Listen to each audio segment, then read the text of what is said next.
La estenosis degenerativa es un estrechamiento del tubo por el que pasan los nervios que se acompaña de unos síntomas, unos sentimientos en el paciente producidos por esta compresión.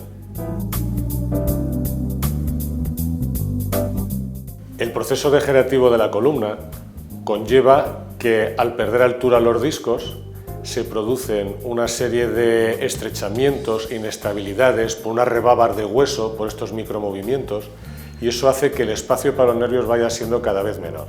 Los discos, que son como neumáticos que entre las vértebras, van perdiendo altura.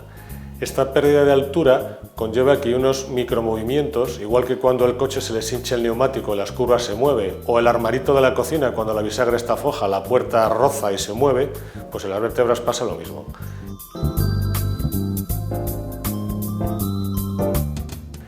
Esto muchas veces se tolera bien porque va siendo poco a poco con los años, pero hay pacientes en los que esto no se tolera tan bien y produce sintomatología pues, de alteraciones en la sensibilidad, los hormigueos en las piernas, pérdida de fuerza en algunos músculos de las piernas determinados según qué nervio está apretado, y este conjunto de síntomas asociado a esta imagen de la estrechez es lo que se conoce como estenosis de canal.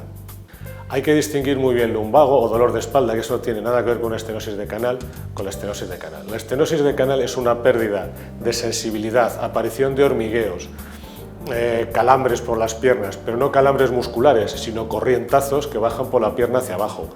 Pérdida de fuerza a la hora de mover el pie, ver que la pierna te falla, que no se puede subir bien las escaleras. Cuando llegas a una determinada edad, generalmente a partir de los 50, 60 años o más, y notas que cada vez puedes caminar menos porque las piernas, llevado un rato de caminar, te responden peor y esto se acompaña de una sensación de hormigueos, alteración de la sensibilidad, acorchamientos en el hueso de las piernas, etc.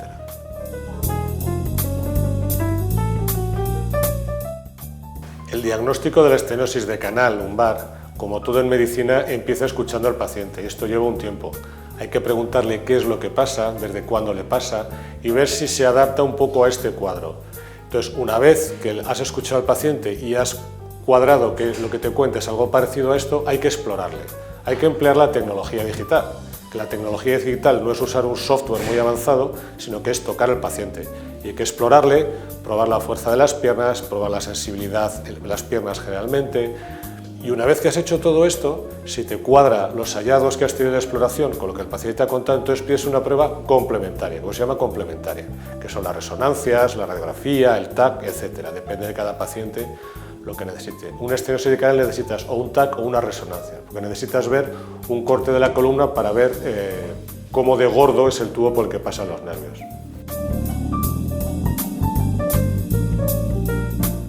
A la hora de tratar este tipo de pacientes hay que empezar por lo básico, y lo básico es el concepto griego clásico de higiene.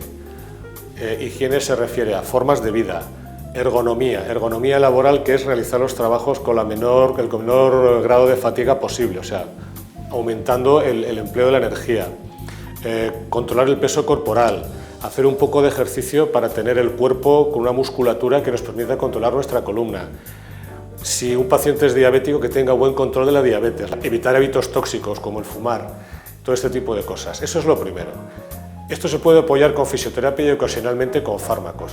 Si una vez que se han hecho todo este tipo de ajustar la forma de vida, las actividades, un pequeño apoyo de medicación, un pequeño apoyo de fisioterapia, algo farmacológico vemos que no es suficiente, pues entonces cuando hay que pensar en hacer algo más agresivo. Lo primero puede ser pues, técnicas tipo infiltración, bloqueos, rizolisis, radiaciones más para dolor que para esto, pero este tipo de técnicas, digamos, poco agresivas y que permiten conseguir alivio sintomático en los pacientes durante un tiempo, a veces definitivo, otras veces temporal.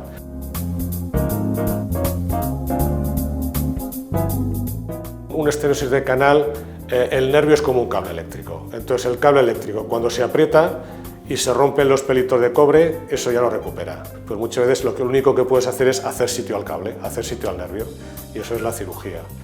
con o sin artrodesis, fijaciones vertebrales. Muchas veces basta con hacer un hueco, como los esquimales hacen un agujero en el hielo para que salga la foca a respirar, pues hace un agujero, en ese tubo que hay se hacen unos agrandamientos para que el nervio tenga espacio para pasar. Y es el primer paso. A veces, cuando hay inestabilidades o deformidades, la columna está retorcida o las vértebras se mueven entre sí, eso no basta. Y hay que fijar esas vértebras para que no haya ese movimiento de trillar los nervios. Son los casos en los que hay que instrumentar. Una técnica que se usa en este tratamiento con cierta frecuencia son los bloqueos epidurales. Hemos visto que el tubo para el paso de los nervios se ha estrechado y que los discos han perdido altura. ¿Qué pasa? El nervio se comprime, pero además el disco, el neumático este deshinchado, forma productos irritantes para el nervio. No es solamente una compresión mecánica, es como si el disco, dicho muy burdo, escupiese ácido y eso irrita también el nervio, que está pelado con los cables de cobre, los pelitos de cobre cortados, etc. Entonces lo que hace el corticoide es desinflamar este nervio, que está inflamado por la compresión, y además frena este proceso y bloquea este ácido, digamos, que secreta el disco. El tratamiento quirúrgico de la estenosis de canal puede bastar, como hemos dicho, al principio siempre hay que hacer una descompresión de los nervios que están pillados. Si hay un movimiento anómalo entre las vértebras hay que fijarlas, en lo que se llama una fusión, una artrodesis. Y esto supone meter unos tornillos en las vértebras y meter unas barras sujetando con un aporte de injerto de hueso, básicamente, o un sustituto a este injerto de hueso, porque al final lo que queremos es que estas vértebras que hemos vaciado, hemos hecho espacio para los nervios, al hacer este espacio las vértebras quedan más sueltas de lo que estaban antes. Entonces, esto puede producir que se nos desvencije. Esto es como si en una pila de cajas tenemos una caja movida de sitio. O la ponemos en su sitio, o si no ponemos, como es este caso, hay que fijarla con algo, porque si no se desmorona todo. Todos son los casos que hay que fijar. Recientemente hay otras técnicas añadidas. Se habla, por ejemplo, de las cajas X-Leaf, que son unos abordajes a través de la tripa, que son un poco más novedosos porque siempre cuando se hace cirugía columna se entiende operar por la espalda. Esto puede tener sus indicaciones.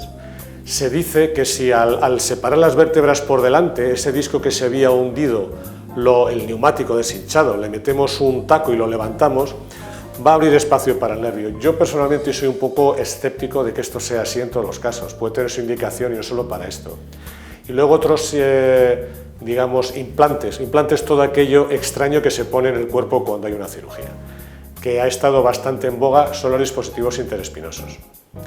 La idea del dispositivo interespinoso es algo parecido, lo que pasa es que en vez de abrir por delante yo separo por detrás como unas aletas que tienen las vértebras por detrás, entonces al abrir por detrás dice que separa y deja espacio para el nervio. La experiencia con los años con ese tipo de implantes no ha sido demasiado positiva. Yo siempre me declaré un poco agnóstico sobre este concepto.